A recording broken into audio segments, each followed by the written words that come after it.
So now we're talking about Mage of the Prismari. So like with all the other subclasses in this UA, it's available to multiple classes. In this case, it's available to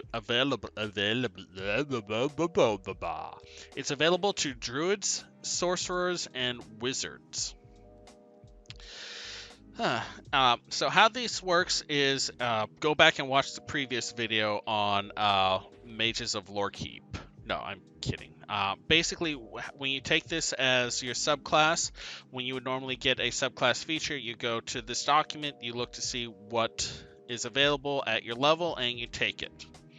So in this case, starting off with creative skills at level 1 plus, you would get access to this. So Mages of Prismari. I am not saying that right. I don't think. I don't know. I'm fantasy at terrible. I'm fantasy at terrible pronunciations. So this one seems a lot more a streamlined and just kind of go with the class and use it as you go, a little less preparatory. It focuses kind of more on your personal power and the actions you can do in the moment. So this is good for people that just like to kind of jump in and go with things. Okay, so Mages of Prismari use surges of elemental energy to express who they are and how they see the world. To them, magic and motion are one and the same. Both are exhibitions of raw creativity through which masterpieces are made. In their pursuit of the art, some Prismari mages focus on perfecting the fine details of their techniques, while others prefer to unleash their wild creativity in dazzling spectacles of elemental power. Why is Bard not able to take this? This is like what I would define as the Bard Wizard. Okay, so this is Druid, Sorcerer, and Wizard. Um, Mostly what I've noticed, and this is true also on the next one coming up, is these give the powers of the groups that don't have them to the groups that have them. So like I'm going to say Quandrix again is very, very druid and very bard, and it's built for sorcerer and wizard to give them like that crossover into magic. I kind of think like maybe this one having a little bit of bard flair, but being for druid, sorcerer, and wizard, it's about the fact that the schools are big melting pots Okay. for abilities. That's how I'm kind of getting the vibe of it. Like maybe the schools are melting pots for abilities, and some of these schools kind of give you the things you wouldn't otherwise have, and let those people shine in it too. Where it's like if you already have it, you wouldn't need to go study extra for it and dedicate all that time. Okay. I can kind of see, I follow that. I like that idea. Honestly, I would love to see that applied to martial classes. Like a fighter that has access to some martial arts techniques. Yeah, and it's interesting because Quandrix has some things like fighters, like Battlesmith fighters would have about the bonus dice, and some like barbarian damage resistance and stuff. So it's not really just about what the spell classes don't give you, but like how Mage of Lorehold is like there's not really necessarily as many tanks or healers, so it gives you kind of tanking and healing with the statue.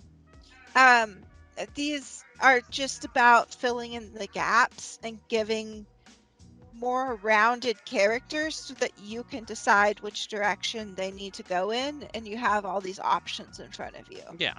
I can definitely understand that. And I can see like where you're getting that impression, and I don't necessarily disagree with you on that.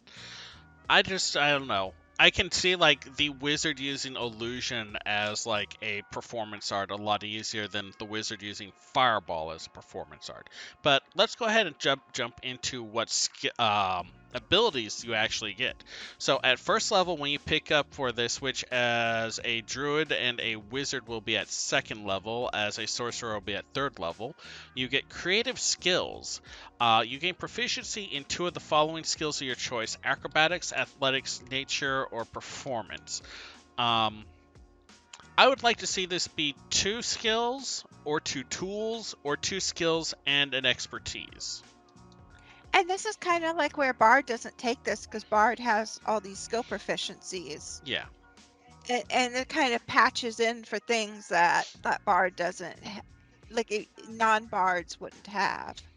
Yeah, but I mean, comparatively, this to the previous one where they gained like access to 9 different spells as you level, gain 2 proficiency bonus, 2 skill proficiency seems a little small.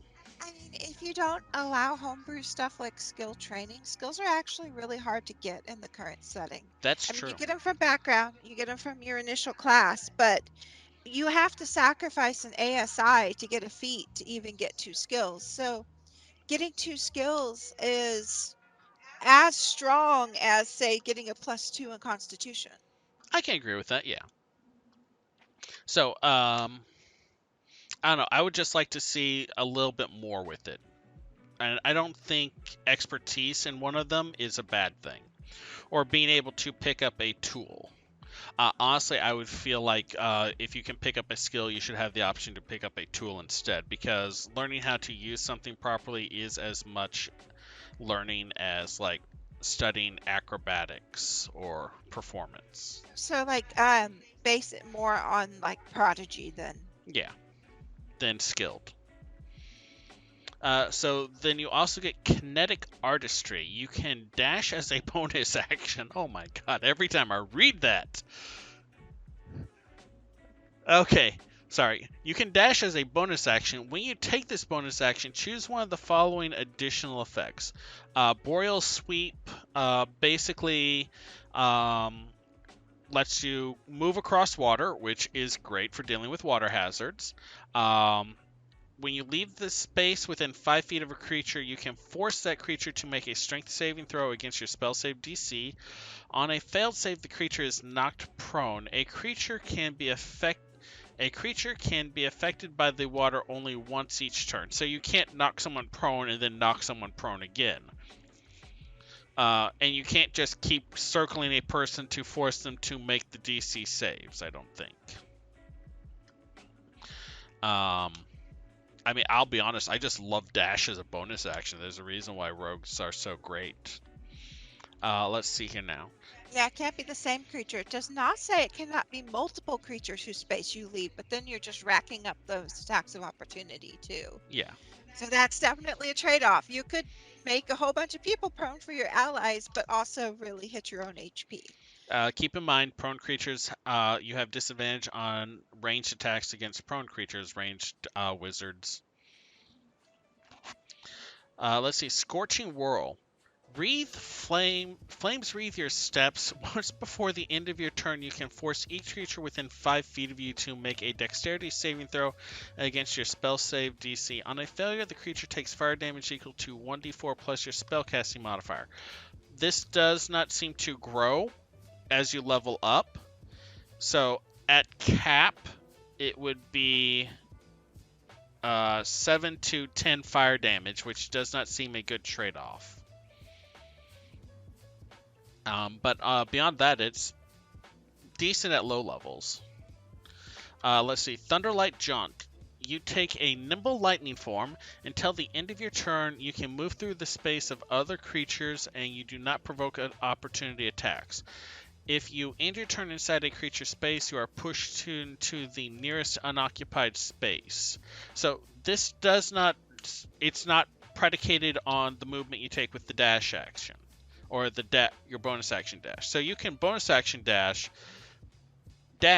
and use your full movement to go through creatures without provoking opportunity attacks, which is great if you get cornered. You can use a bonus action this way a number of times equal to your proficiency bonus, and you regain all expended uses when you finish a long rest. This just further reinforces my whole idea that we're going to see characters focus a lot more on proficiency bonus over ability modifiers going forward. Okay, so favored medium. I like this one. The last one I liked with the movement, because it gives you stuff to do on your bonus action, and it does it for classes that, with the exception of a few spells, don't have a lot to do on their bonus action. So, favored medium, You have honed your forms of elemental expression to best suit your ideas. Choose one of the following damage types: cold, fire, or lightning. You gain resistance to that damage type. Resistance is great.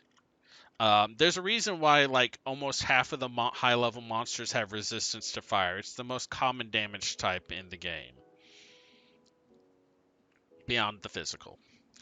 Additionally, when you cast a spell using a spell slot that deals the chosen damage type, you emit a spectacular aura of artistry, which extends 5 feet from you in every direction, but not through total cover, and lasts until the end of your next turn. While this aura is active, each creature of your choice has resistance to your chosen damage type while within the aura.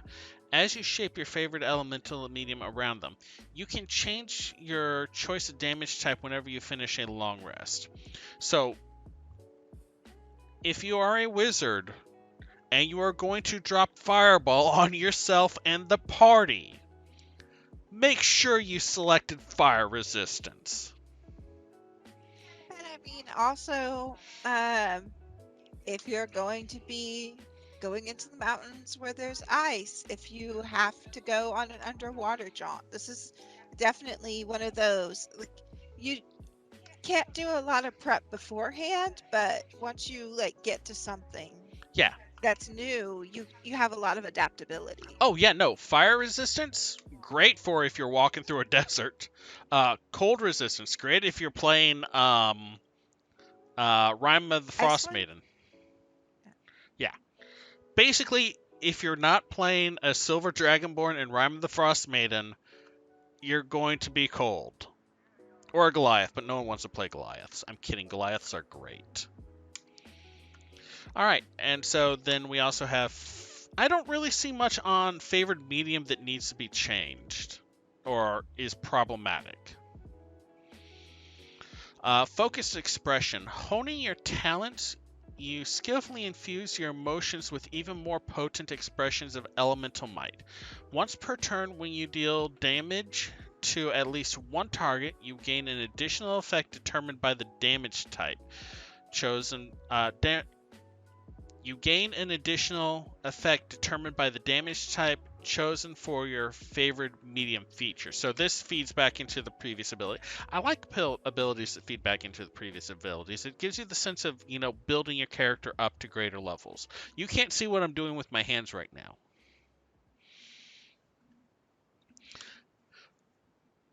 Okay, cold.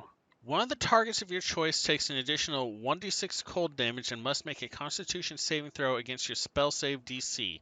On a failed save, the target's speed is reduced by 10 feet until the end of its next turn as ice mires it.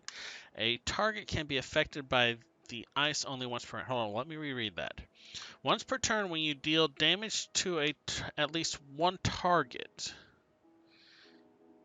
you gain... Okay, so the cold effect triggers when you choose the cold type. It does not predicate on dealing cold damage. So you could trigger this with flaming burning hands. Fire. One of the targets of your choice takes an additional 1d6 fire damage. Fortifying flames then dance around one creature of your choice within 30 feet of you. The chosen creature gains 1d6 temporary hit points. And then lightning, one of the targets of your choice takes an additional 1d6 lightning. So basically these are all just damage boosts, but they're of different elemental types. With a kicker. Let's see here. Haha, Magic the Gathering reference. Lightning damage, and must make a dexterity saving throw against your spell save DC. On a failed save, the target is unable to take reactions until the end of its next turn as residual lightning shocks its form. Oh my. Being able to deny someone reactions is... I mean, yeah. It's definitely a stronger ability if the fight's going worse, because when the fight's going good, your opponent's reactions aren't that big of a deal. You already have a good superior position. If a fight's going bad, it's already hoping you have lightning might be good. Yeah. So, like, I mean, this with the I mean, if you don't have Thunderlight Jaunt, if you don't use Thunderlight Jaunt, can help you or your friends get out of a sticky situation, as they say. So let's see, impeccable physicality. I like that name, or the name of that one. Impeccable, impeccable, impeccable. I managed to say it on the third try.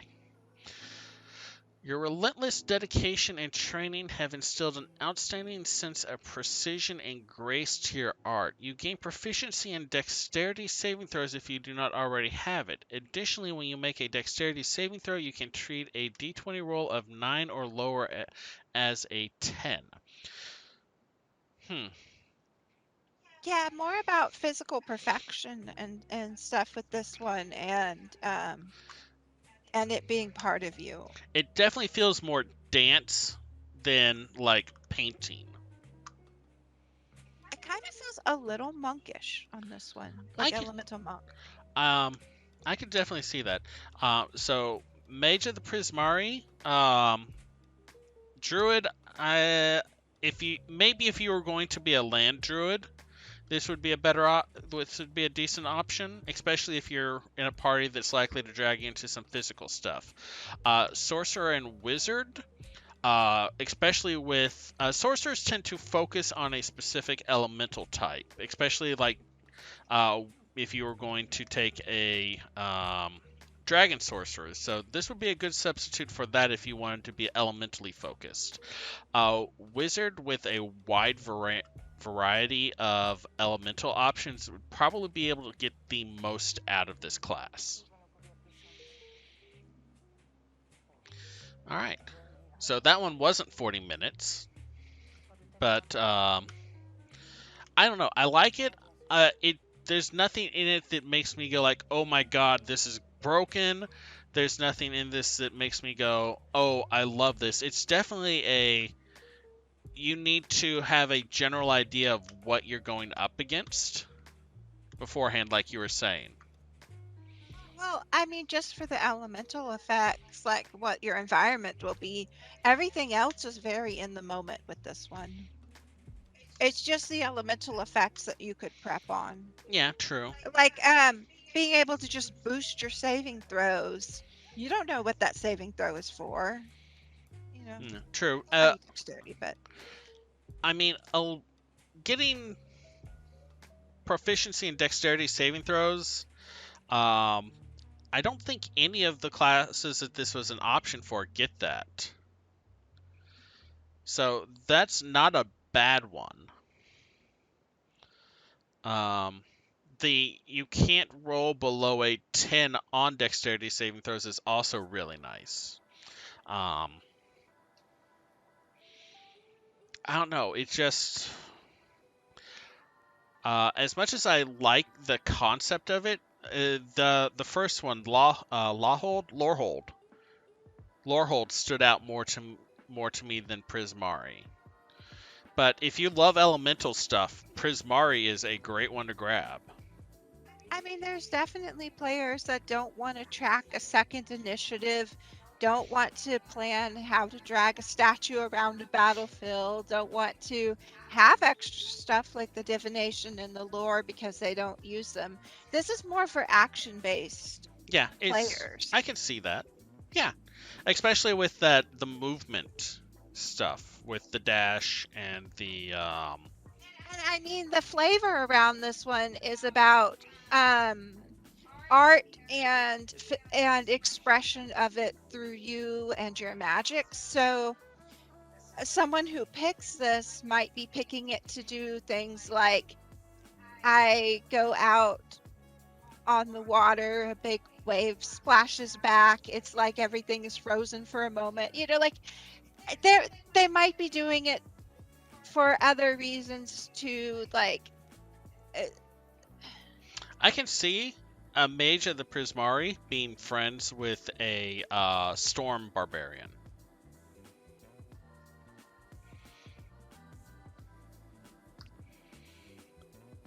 Let's see here. It's just the other one, you're going to spend a lot of your personal time talking about how the magic of your ancestors with the statue are the magic of the lore of the world expresses yourself. And this one is a more personality based for you and your character. Every action you're doing, setting up your character's mood and temperance, not just the world around you. So I think this one is more internal, where the lore one is more external. And I think that's where you're going to see a player difference also, not just in the amount of prep you want to do, but in how much of the story you want to build the environment, and how much of the story you want to build your personal lore and reputation.